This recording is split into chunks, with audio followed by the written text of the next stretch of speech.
another episode of News Analysis, where we dissect current happenings and where we discuss recent happenings surrounding us.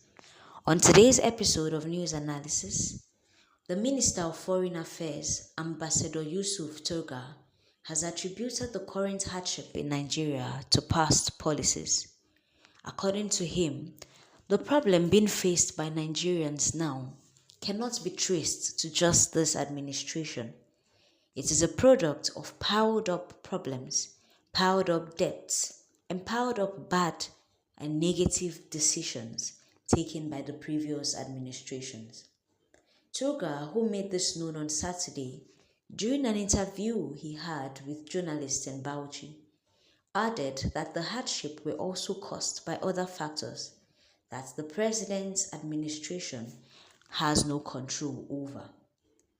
He said the coronavirus, the border closing, and the movement of goods and services and people came to a halt, and so many people lost their lives. He says these problems affected the general cost of living all over the world, and Nigeria, therefore, was not an exception. According to him, he says the global economy has been developing. There have been a lot of leakages. Trade between countries and movement of people across countries have been reduced, and all of this were affected, so the prices went up. Nigeria over the years have been importing the petrol that we should have been using here and also exporting. According to Tuggar, he added that we have 4 refineries, one that was built into the 1960s in Port Harcourt, the second refinery in Port Harcourt, which is larger, and as we all know, the Kaduna refinery, and then of course the Warri refinery. He said if not for the conditions that Nigeria have been through, and if not for bad decisions taken by many administrations, these refineries should have been able to produce massive amount of petroleum, enough for Nigerians to use and enough to export.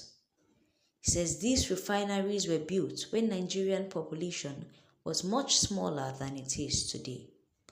Today we have a population of 220 million, which means the consumption of petrol has gone up, but we have not over the years been investing in expanding these refineries' capabilities. The minister explained that the current hardship was compounded when Nigeria started importing more petrol and the price of petrol became globally increased. Another issue which he added is that the exchange rate of Nigeria is becoming high and is equally affected by the subsidy. He said if you are subsidizing consumption and not subsidizing production, what we are doing over these years is that consumption will increase and exportation will reduce. One of the major problems of Nigeria is that it's a consumption-oriented nation, meaning it eats more than it sends out.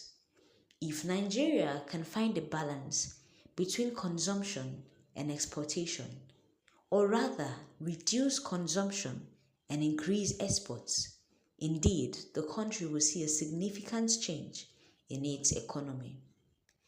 According to Tuggar, when President Bola Ahmed Tinubu came into office, he made a decision to institute macroeconomic reforms because even if he decided not to make these reforms, we cannot afford buying expensive petroleum that we'll be using on a daily basis, and it will just appear. So these reforms, according to Tuggar, meant that there will no longer be subsidy in petroleum. Tuggar said that there were different exchange rates for different purposes, which created room for arbitrary practice. He also added that Nigerians have a part to play in the hardship that we face, because some people are getting allocation of foreign exchange of dollars, which they will not use to import the raw materials that industries require. But instead, they will sell it in the market and will put their money in the pockets. So, like a popular saying goes, na man do man. So, if the president actually made some reforms that tampered with Nigeria's process, Nigerians also have included their hands in dirty practices and have added in their suffering of themselves. It says people have stolen money and have kept it here in Nigeria using cryptocurrency to import and export the money, which means that they are undermining the reforms of Tinubu's administration. And that is why some of the individuals that were involved in these activities or representatives of the cryptocurrency traders have been arrested. Not that this crypto is negative, but that it is a form people use to be able to steal from their fellow Nigerians and rob the country of what is duly ours.